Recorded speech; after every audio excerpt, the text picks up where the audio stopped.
Hello friends, welcome to my Shali's recipes. இன்னைக்கு நம்ம ஷாலிஸ் ரெசிபீஸில் சாப்பாட்டுக்கு ரொம்ப சுவையாக இருக்கிற ஒரு பாரம்பரியமான சுண்டைக்காய் வத்த குழம்பு தான் பண்ண போகிறோம். இந்த குழம்பு பார்த்தீங்கன்னா நம்ம பெரும்பாலும் ஹோட்டலில் சாப்பிடுவோம், அதே மாதிரி கல்யாணத்தில் சாப்பிடுவோம். வீட்டிலேயே இதை இன்னும் கொஞ்சம் சுவையாக நம்ம டேஸ்ட்டாக பண்ணலாம். வாங்க இதை எப்படி டேஸ்ட்டாக செய்கிறதுன்னு நம்ம இந்த வீடியோவில் பார்க்கலாம்.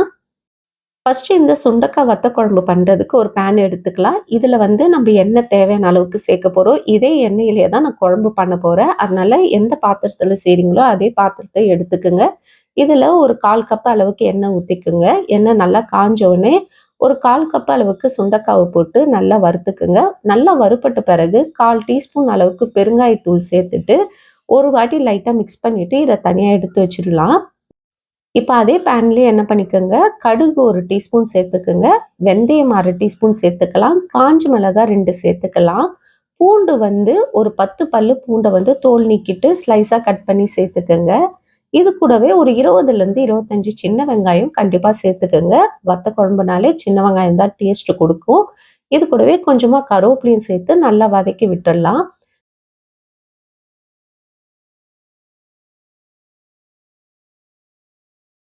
வெங்காயம் ஓரளவுக்கு நல்லா வதங்கி வந்த பிறகு ஒரு 2 தக்காளியை சேர்த்து இது குழைய வேகிற அளவுக்கு நல்லா வதக்கிடுங்க.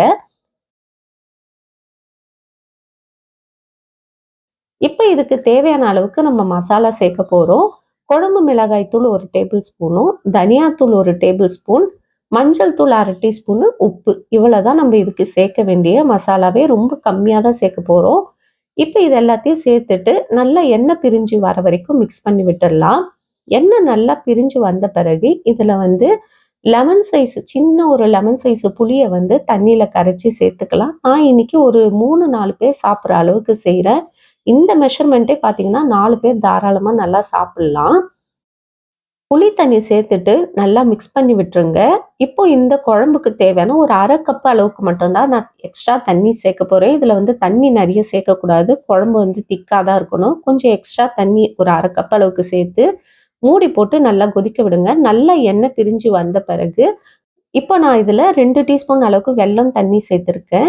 எதனால் வெல்லம் தண்ணி சேர்க்குறேன்னா, நம்ம முழுசாக வெல்லம் போடும்போது சாப்பிடும்போது அது மண்ணு தென்படுது. அதனால தண்ணியில் ஊற வச்சுட்டு ஒரு 2-3 டீஸ்பூன் அளவுக்கு வெல்லம் தண்ணி சேர்த்துக்குங்க. இது கூடவே தேவையான அளவுக்கு எண்ணெய் சேர்த்துக்குங்க. நம்ம ஆல்ரெடி கொஞ்சமாக தான் முன்னாடி நம்ம எண்ணெய் சேர்த்துருந்தோம். இப்போ ஒரு 3-4 டீஸ்பூன் அளவுக்கு எண்ணெய் சேர்த்துக்கலாம். நல்லெண்ணெயில் செய்யுங்க, ரொம்பவே டேஸ்ட்டு நல்லாயிருக்கும். இதை நல்லா மிக்ஸ் பண்ணிவிட்டு மூடி வச்சுருங்க. இது மறுபடியும் ஒரு 5 நிமிஷம் நல்லா கொதித்த பிறகு இப்போ என்ன பண்ணிக்கோங்க, நம்ம ஆல்ரெடி வறுத்து வச்ச சுண்டைக்காயை போட்டு மிக்ஸ் பண்ணிவிட்டு சர்வ் பண்ண வேண்டியதான். ரொம்ப அருமையான வத்த குழம்பு இது. சிம்பிளாக இருக்கும். நீங்கள் எப்போவுமே இந்த வத்த குழம்பு செய்கிறீங்கன்னா முன்னாடி நாள் செஞ்சு வச்சுட்டு மறுநாள் சாப்பிட்டு பாருங்கள். அவ்வளோ ஒரு அருமையாக இருக்கும்.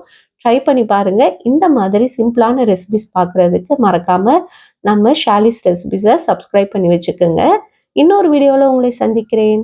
By bye friends.